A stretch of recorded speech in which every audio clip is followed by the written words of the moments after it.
Une ambiance rentrée des classes pour ce nouveau conseil départemental et pour beaucoup d'élus UES, une première dans une assemblée jusqu'à présent très masculine. Elles sont 21 à siéger, une parité rendue obligatoire par la loi. Alors qu'en pensent les nouvelles élues ?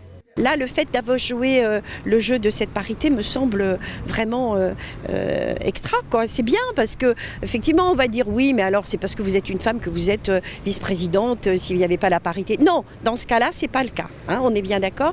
Donc j'espère que c'est parce qu'on considère qu'on a quelques compétences et quelques possibilités. On est aussi bon que les hommes, hein. La preuve en est.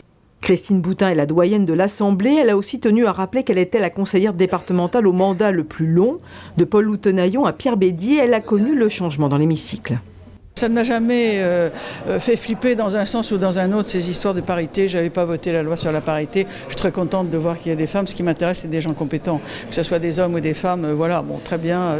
Non, ce qui est le plus important, c'est le renouvellement, puisqu'il y a 60% de nouveaux conseillers départementaux. Ça me semble effectivement être important. La parité, elle se retrouve également au niveau des vice-présidences et de la commission permanente. Alors, un bouleversement pour ces messieurs ?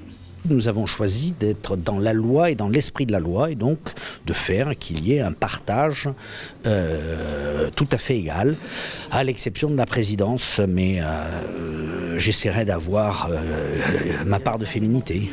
Moi je suis d'une génération qui a toujours été à l'école avec les filles, j'ai toujours connu la mixité. La politique me l'avait fait perdre, cette mixité que j'avais connue à l'école maternelle et dans toutes les études que j'ai pu faire après. Donc moi je ne fais pas de différence homme-femme. La différence sera peut-être plus marquée au moment des débats. Certaines femmes politiques sont déjà bien connues pour leur franc-parler.